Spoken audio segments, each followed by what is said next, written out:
Entonces, estábamos diciendo,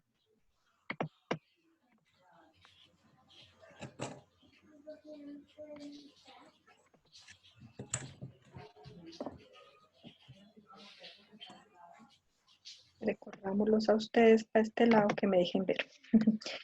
Entonces, estábamos diciendo que las funciones básicas del Estado están en establecer unas leyes básicas para la sociedad, velar por su cumplimiento y crear un marco en el cual las empresas puedan competir entre sí.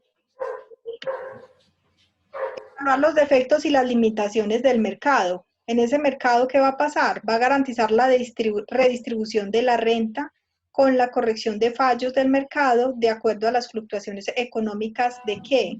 Del desempleo, de la falta de competencia, de externalidades, Producto Interno Bruto. Cuando yo hablo de efectos y limitaciones del mercado, estamos hablando de la economía, ¿cierto? ¿Cuáles son las variables macroeconómicas? ¿Qué variables macroeconómicas conocemos? Aquí estamos haciendo, por ejemplo, referencia a lo que es el desempleo, a la falta de competencia en el mercado, al Producto Interno Bruto, ¿cierto? ¿Qué más variables conocemos? ¿Se acuerdan de la tasa representativa del dólar? Esa es otra variable macroeconómica. Otra variable macroeconómica es la tasa de interés que nos certifica el Banco de la Señor. República cada mes. Esa tasa también es una Sí, fluctuación señor. macroeconómica que nos permite determinar se va a comportar el mercado de acuerdo a esas externalidades que se van definiendo y van a permitir pues la libre competencia y el dinamismo de la economía a través de las empresas. Entonces, en el primer punto decíamos que porque el Estado debe garantizar una libre competencia dentro de las empresas. ¿Cuál es la tarea ahí del Estado? ¿Qué entienden por esa libre competencia entre las empresas? Profe, pues yo entiendo que, digamos, de acuerdo al producto que se comercialice, debe dar como un estándar de precios y eso para que todo sea como equitativo, no que, digamos, Exacto. si yo comercializo, digamos, no Una sé, parte del corazón se panes o murió. algo así, entonces que lo Sí, voy a esa vender a parte un ya le vuelve a costo más quedar bien. alto. No, esa Y parte las no le otras que recupera. debe haber como que Pero hay un infartos equilibrio parciales entre la al competencia. corazón, porque si se da un infarto fulminante, Ya. Ven, eso está muy bien, es perfecto. Efectivamente es así. Ellos Una tienen que, competencia el desleal. Estado tiene, exacto, que no haya una competencia desleal. Por ejemplo, un claro ejemplo es lo que hemos vivido con el mercado en estos momentos de la pandemia, ¿cierto?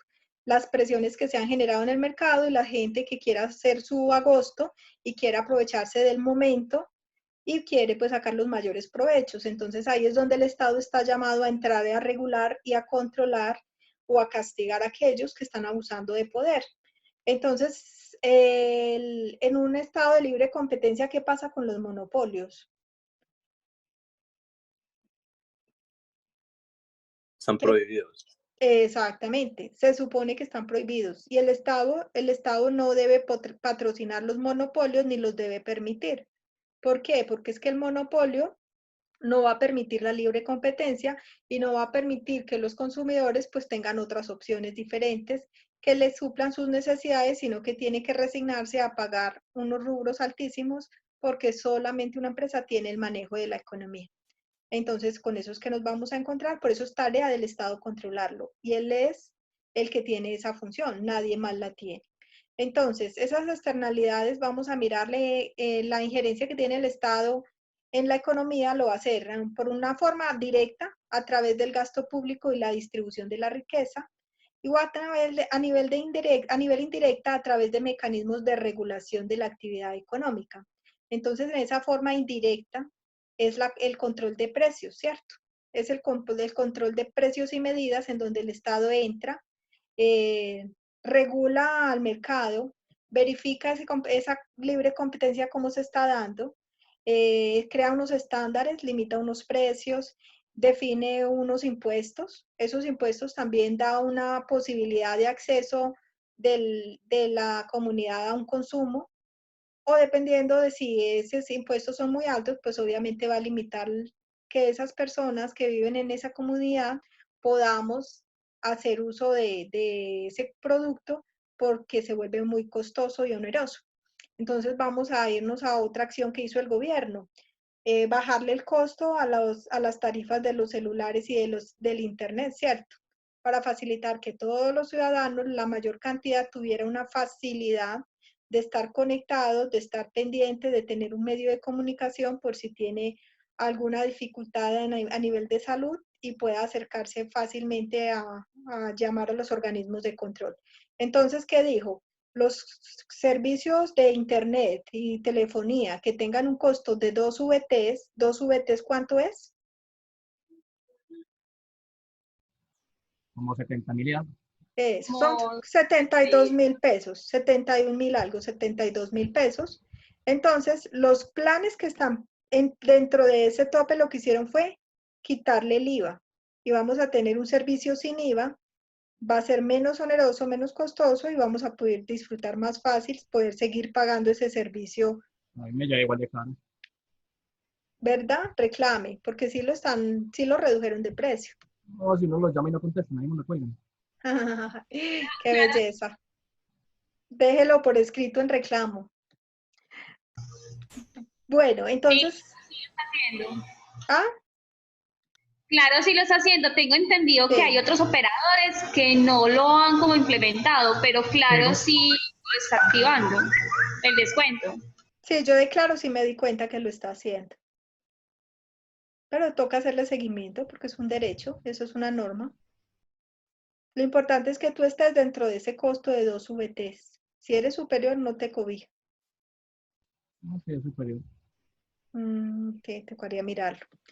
Bueno, entonces dentro de esas funciones de la actividad presupuestal del Estado también está la defensa de la soberanía nacional, la administración de justicia y las relaciones internacionales.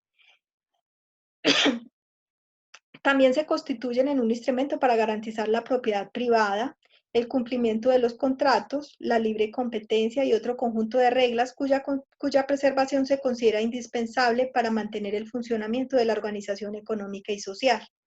Entonces, si vamos mirando y vamos decantando cada uno de los elementos, es como cuando tú estás en tu casa.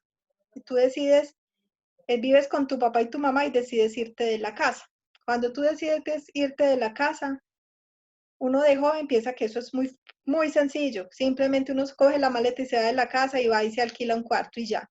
Pero uno en esa medida empieza a adquirir sus compromisos, empieza a definir cómo es que va a llevar su vida, o sea, a tener su estabilidad, a definir cuáles van a ser sus prioridades, cuáles son sus ingresos y cómo va a pagar todos sus costos, cómo se va organizando. Y el día que decide unirse con su vida con otra persona, compartir con alguien, ahí es que empieza uno a poner las reglas, a decir a mí qué me gusta, a mí qué no me gusta. Cada uno empieza primero a imponerse y luego acordarse de que quieren vivir juntos, entonces hacer acuerdos, ¿cierto? Entonces, en ese orden de ideas, así como en una familia yo hago una serie de acuerdos de convivencia, unas limitaciones, unas reglas de juego, asimismo nosotros en el hogar que es Colombia, tenemos que tener unas reglas claras de juego, porque si no existen esas normas, pues difícilmente vamos a poder llevar un control pertinente.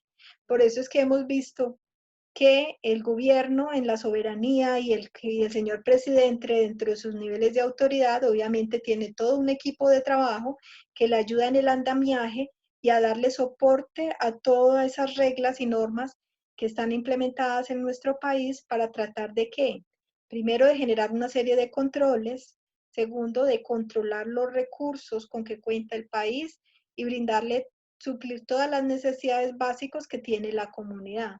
Pero ese alcance de suplir esas necesidades básicas dentro de esas normas de juego deben darle cobertura no solamente a las personas que vivimos en el centro del país donde está la mayor cantidad de control y de servicios y de recursos, sino que debería de ir también a los extremos del país. ¿Cuáles son los extremos del país? Al Amazonas, a Arauca, a La Guajira, a la parte del Cauca, Popayán, Pacífico.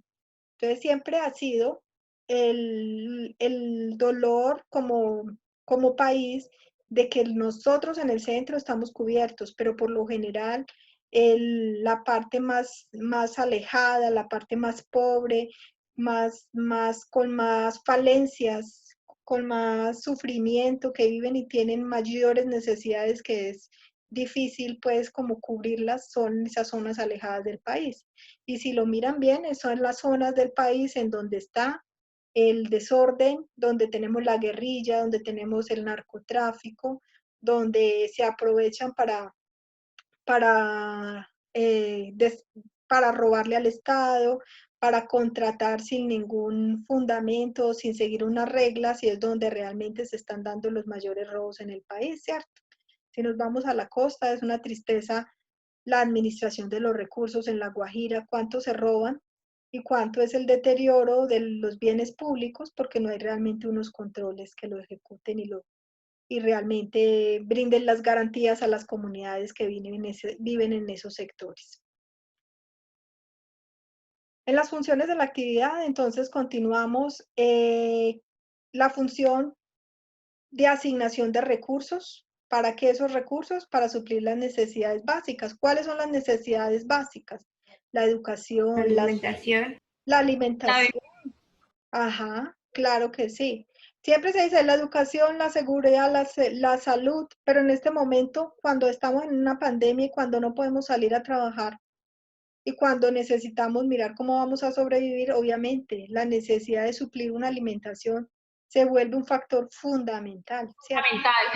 Fundamental, total, Pero señora. normalmente esa asignación de recursos no la destinan a lo que debe ser, sino que la destinan es a armamento y a la guerra, y por eso es que en este momento se colapsa el sistema de salud, porque lo único que invirtieron es plata en guerra.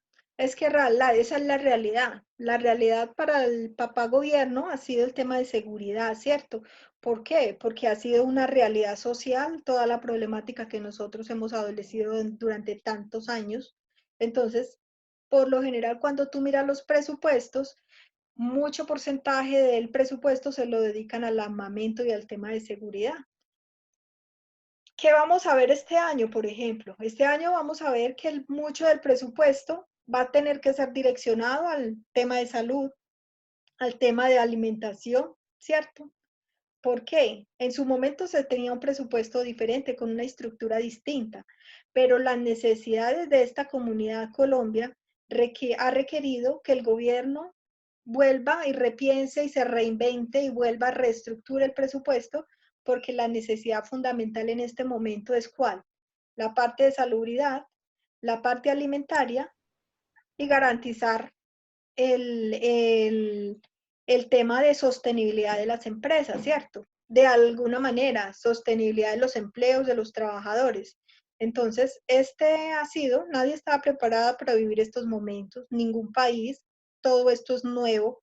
Obviamente sabe uno que los gobernadores, el señor presidente está haciendo su mayor dedicación, la mejor intención tiene para salir avante todos de la mejor manera. Y obviamente le da a uno mucha tristeza cuando se da cuenta que hay gobernadores y alcaldes que se han usufructuado y se están robando los recursos frente a las necesidades de su comunidad. Entonces es muy triste que esas ratas, como las han denominado, sigan haciendo eso, tras el dolor ajeno, tras la tristeza, gente sin empleo, sin un plato de comida, y ellos con llevarles 3 libras de arroz, un frasco de aceite y unos espaguetes piensan que ya disimularon la plata y no, y muestran unos rubros, decían, por ejemplo, con el alcalde en Circasia, un contrato de 15 millones, un costo de 15 millones justificado en un contrato de 139 millones.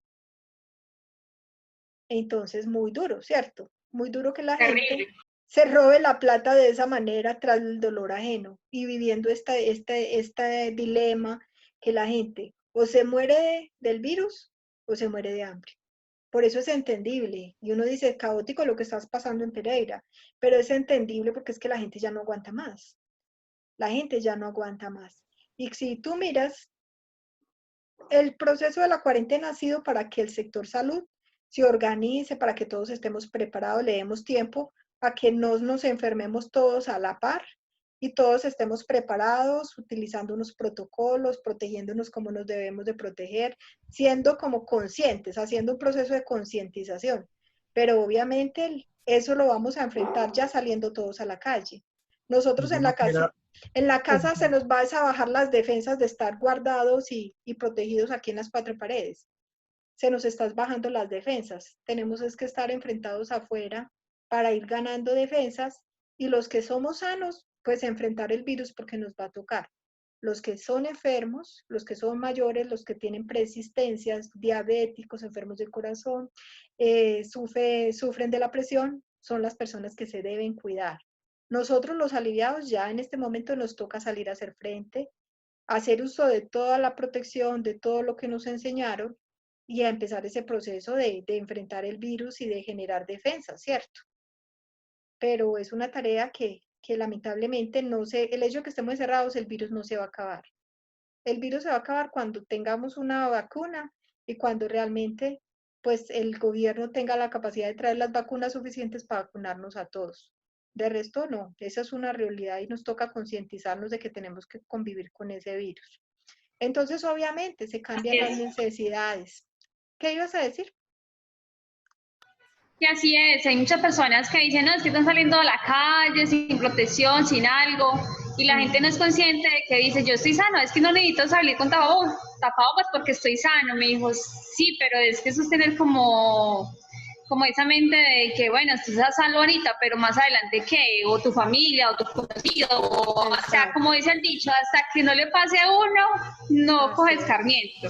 así Pero así es, estemos sanos, tenemos que protegernos. Sí así podemos es. salir y comenzar a tener una vida normal, casi normal, pero con muchas más precauciones que antes. Antes no nos Claro, importaba salir a cualquier hora, si estaba lloviendo, está mojado, bueno, X y Y cosas. Ahorita sí hay que tener mucho más control por ese lado. total, Es total. concientizar mucho en ese sentido. Sí, sí, totalmente de acuerdo contigo. Es una realidad que no nos podemos quedar metidos en la casa. No, no podemos. Hay que producir. El país tiene que seguir produciendo, las empresas tienen que seguir produciendo. Todos nos tenemos que sostener y buscar otra vez la estabilidad económica, ¿cierto? Y de todos los sectores. Hay que seguir la vida. En Suiza, por ejemplo, leía que en Suiza han generado una serie de aislamiento, pero solo de las personas enfermas, solo de las personas que tienen unas preexistencias y de los mayores, porque el criterio que ellos tienen es que la única forma de que las personas cojan anticuerpos es enfrentando el virus. Obviamente, tomando todas las precauciones. Y ellos no adolecen de un sistema de salud como el nuestro. Ellos tienen un sistema fuerte, ¿cierto? No hay problema. Hay suficientes camas para los que para los que se vayan enfermando. El problema es para nosotros, país tercermundista, donde tenemos un sistema de salud caótico que de por sí no aguantan las enfermedades normales que sufre el pueblo, no alcanzan a atenderlas. Ahora para llegar a una pandemia, pues es peor para darle atención pertinente.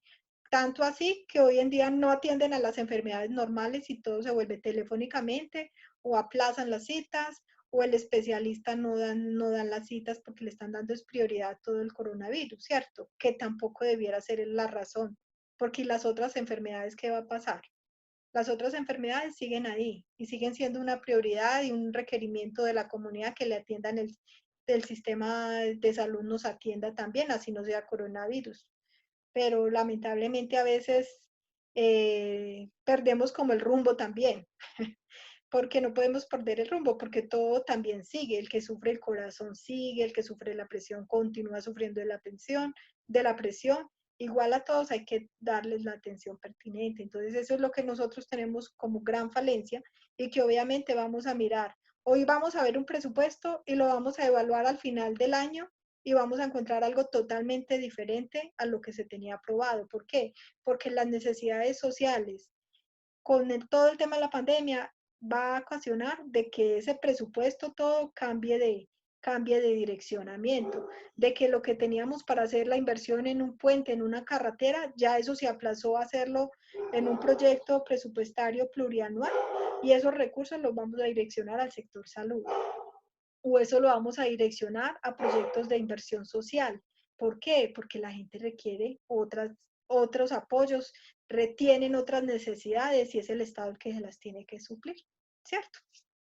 Entonces, en esa función de asignación de recursos, pues está el Estado presto a dar apoyo. La función de distribución constituye una distribución justa, es decir, que se considere socialmente deseable, sacrificar eficiencia y ganar equidad. Entonces, en este punto es importante definirlo, que el Estado debe velar por una correcta distribución de los recursos y de las tasas fiscales, ¿cierto? ¿Por qué? No es lo mismo ponerle un impuesto a todo el mundo, venga, todo el mundo pague el 4 por mil y eso nos afecta a todos por igual, independientemente si usted tiene ingresos o no tiene ingresos, a un impuesto de renta donde se da un impuesto de acuerdo a los ingresos realmente que tiene la persona, ¿sí? Cuando yo pago un impuesto de renta, yo pago un impuesto no por los bienes que tengo. Yo puedo tener 3 casas, 5 carros, y por esos bienes no es que yo voy a pagar un impuesto. El impuesto de renta yo lo voy a pagar es por los ingresos que tengo. ¿Sí me hago entender ahí? ¿Todos tienen claro el tema de impuesto de renta? Hola. Sí, Sí, profe, señor. Perfecto. pero Sí, sí profe, se vamos activos. el patrimonio, porque si ese patrimonio cumple un tope, a la persona le toca declarar sobre eso. Lo que pasa es que ese tope es bien grandecito, ¿no? El tope de patrimonio está en 5.000 millones. Aquí, Entonces, es altico. Entonces, por ejemplo, hoy, La riqueza. ahorita que me preguntabas lo de Avianca, por ejemplo, otra propuesta que tienen es sacar otro impuesto de colaboración, dicen, o sea, que otra vez se generó otro impuesto para que todos contribuyamos a las necesidades que está generando la pandemia. Entonces, obviamente, ¿cuál es la protesta de toda la gente? Pero ¿por qué otra vez todo el pueblo tiene que pagar cuando hoy es el negocio está para los bancos? Los bancos se supone que el Estado le está poniendo unos recursos para que nos preste plata y a nadie le está prestando plata, No lo están haciendo, es verdad. sino a las empresas grandes, a los que siempre han tenido capacidad de pago y han tenido Los que le den posibilidades de seguridad. crédito. Exacto. Entonces, la discusión está dada ahí en donde se están dando las presiones para que le pongan un impuesto a los bancos y que los bancos también entren a participar directamente de todas las necesidades presupuestales que tenemos, ¿cierto? Entonces, ahí es donde está el secreto, que el gobierno debe ser muy ecuánime a la hora de hacer la distribución de la riqueza y a la hora de mirar y medir el tema fiscal, de acuerdo a que yo debo sacrificar eficiencia y ganar equidad. O sea, el trabajo en la equidad en todo el sentido, un gobierno tiene que estar muy enfocado. Lamentablemente, tras el tema de la equidad viene el robo, el soborno, el fraude, porque la plata se queda entre los mismos que administran los recursos, ¿cierto? Lamentablemente, si es una realidad que cada contrato sacan una tajada para el que está generando el contrato, uno dice, pues, ¿dónde está la Contraloría para cambiar ese tipo de conductas? Entonces, sí debiera ser realmente hablar, ser claros y hablar con transparencia en donde realmente se dé un revolcón. En Colombia necesitamos un revolcón desde lo público y desde la administración de los recursos, porque sabemos que el fraude está por delante, pero todos nos acostumbramos a eso. Entonces, como siempre ha sido así y siempre va a ser así y nadie lo va a cambiar, entonces juguemos con el fraude y robemos todos. Si yo no robo, el otro viene y roba, pues qué pesar que nosotros crezcamos dentro de unos valores tan corruptos. Dentro de la política de estabilización y crecimiento vamos a tener un presupuesto amarrado a un plan de desarrollo con una coherencia macroeconómica. ¿Por qué decimos que el presupuesto tiene que ir de la mano del Plan Nacional de Desarrollo? Chicos,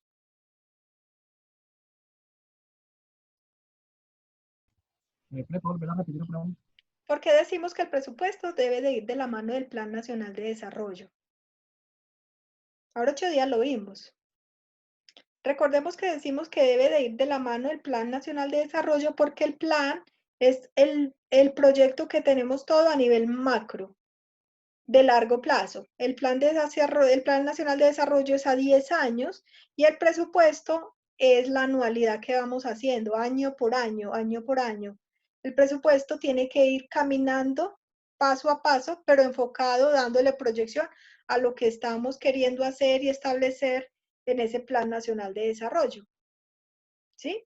Recuerdan que ahora 8 días hablábamos de que vamos a hacer el plan de irnos para San Andrés en el mes de diciembre. Entonces, eso es un proyecto como el Plan Nacional de Desarrollo. Y en el día a día, yo tengo que ir mirando en mis ingresos mensuales qué voy a ir haciendo para lograr ese plan. Entonces, voy a decir, en este mes voy a ahorrar 200, 300 mil pesos y me voy a abstener de salir a pasear, no voy a ir a rumbear, voy a hacer esto y aquello. Entonces, todo eso es en pro de qué? De cumplir mi plan. Entonces, ese presupuesto que voy administrando mensualmente y la forma como lo voy a ejecutar es que yo le voy dando forma al Plan Nacional de Desarrollo. Y a partir de ahí, obviamente, estoy amarrado a la coherencia macroeconómica. Recordemos que dependiendo de cómo marche la economía, se va a cumplir el presupuesto. Si yo dejo ahorita caer todos los empleos, señor gobierno, se va a dar cuenta que si deja caer todos los empleos, deja caer la economía, los ingresos que él va a esperar a nivel fiscal se van a reducir a la mitad.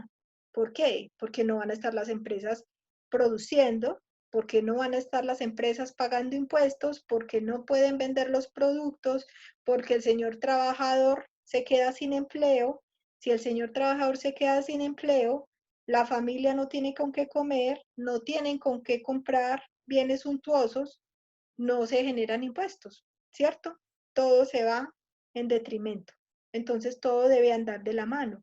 El secreto del administrador público es mantener todo debidamente cohesionado, ser muy coherente y mantener un equilibrio de la economía para que todo esté direccionado en la misma función, ¿cierto? Bueno, qué implica toda esa armonización? Entonces, con esta armonización se va a registrar en el momento en que sucede el evento. Bueno, vamos a mirar aquí. Una cosa es el presupuesto y cómo lo estamos estructurando, ¿cierto? Otra cosa es que todo debe ser muy coordinado, muy coherente, muy armónico. Cada municipio debe de administrar los recursos, debe de darle el registro a los recursos, muy alineados con unas políticas nacionales, ¿cierto? ¿Para qué? Para que todo quede debidamente alineado, que si para mí esto es una inversión y esto es un gasto de funcionamiento, en el otro municipio va a ser igual. ¿Por qué? Porque toda la información, recordemos que como es una base de datos nacional, toda la información va a estar sumada a nivel nacional y la Contraloría General de la Nación va a entregar unas cifras que es la sumatoria de todos los municipios que existen en Colombia, ¿cierto? Entonces, se debe registrar en el momento que sucede el evento de la creación, se debe generar una transferencia o extinción del valor económico. Entonces, en esa medida, cada que se van dando las transacciones financieras, se debe de ir registrando la información, se debe de estar registrando en la contabilidad de cada uno de los municipios los valores o la apropiación de recursos que se están determinando para la ejecución de un proyecto en específico. Y asimismo, los ingresos se deben registrar cuando hay una afectación efectiva de la caja y los gastos cuando hay una apropiación del pago o una obligación de hacer un pago. Entonces, aquí empezamos a combinar el tema no solamente con solo de presupuesto, sino el presupuesto registrado en una contabilidad, ¿sí? ¿Por qué? ¿Por qué necesitamos registrar un presupuesto? ¿Qué piensan ustedes?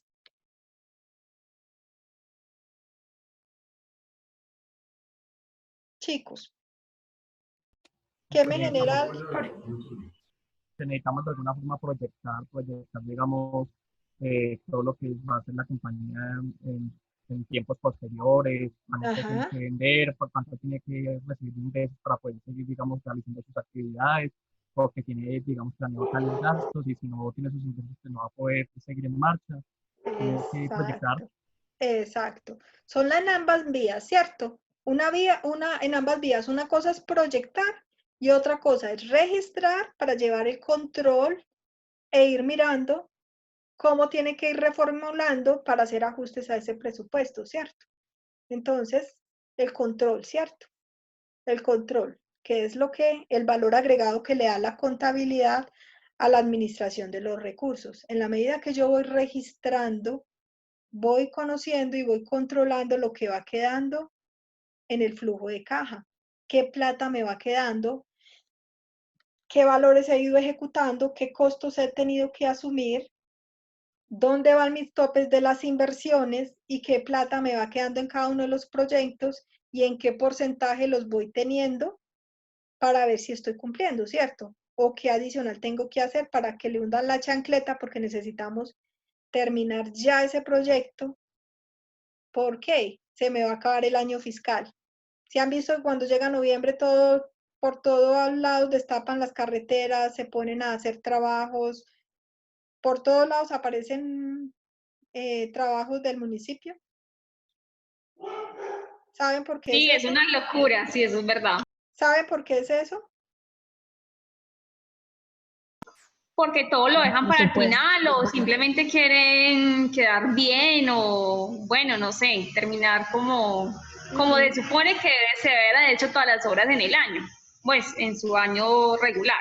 Claro, sí, porque no coordinan realmente la ejecución y como ya saben y sienten los pasos de Aminimal Grande que ya llega diciembre y en diciembre hasta diciembre pueden hacer la apropiación de los recursos para generarles los pagos o registrar la obligación del pago, pero ellos tienen que estar en función justificando el contrato, por eso es que terminan noviembre, octubre, noviembre corriendo haciendo las obras públicas para argumentar y tener de alguna manera el soporte de que el proyecto está en ejecución, que efectivamente se va a cumplir, entonces que les hagan la reserva para hacerle el pago correspondiente. ¿Por qué? Contrato que no se ejecute, chao, ya no se va a ejecutar y ya tiene que esperar el siguiente presupuesto a ver si lo tienen en cuenta para poderlo hacer. Y como ya saben, yo en noviembre estoy terminando el presupuesto del año, me va a devolver, del año 2019, estoy terminando el presupuesto. 19. Eso. ¿Y qué pasó? Para el presupuesto del año 2020, el presupuesto del año 2020 empezó a caminar desde enero del año 2019. De tal forma que en marzo empiezan a pasarse en borradores para ver si se los aprueban o no. Entonces no es tan fácil decir, no, no se alcanzó a hacer, entonces metámoslo al presupuesto del 2020. No, el del 2020 ya quedó aprobado.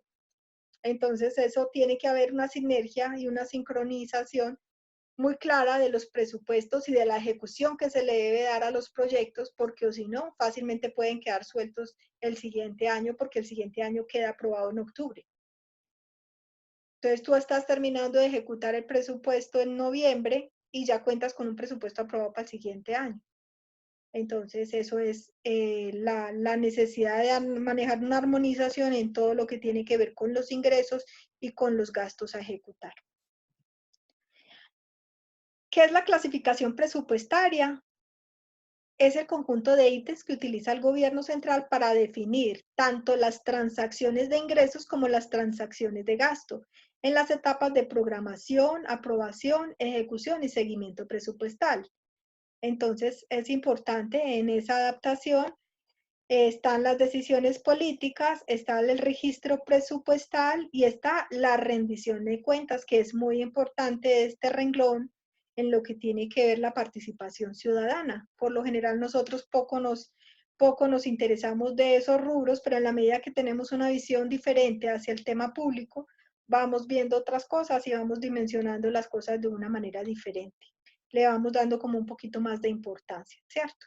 Entonces el presupuesto, el plan de desarrollo y la coherencia macroeconómica deben de andar de la mano en el sentido de que del nivel del gasto, del nivel de la demanda total, los niveles de endeudamiento, la composición del gasto de la economía, las cantidades de dinero circulantes, el nivel de la tasa de interés, la tasa de cambio y la estimulación del crecimiento de la economía con un mayor equilibrio.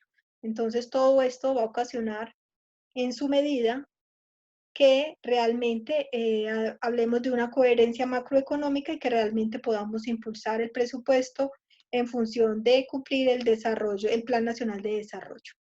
El objetivo de las finanzas públicas es entonces la forma como el Estado asigna los recursos, el gasto y la manera como los capta a través del ingreso.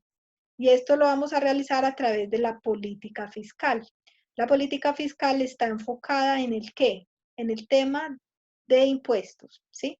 La política fiscal es todo lo que empezamos a generar como ingresos a partir de los impuestos, tasas, tributos, todo lo que conocemos como impuesto. En este momento me quedan 2 minuticos.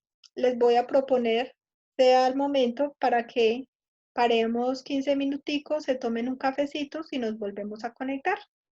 ¿Listo? Listo, profe.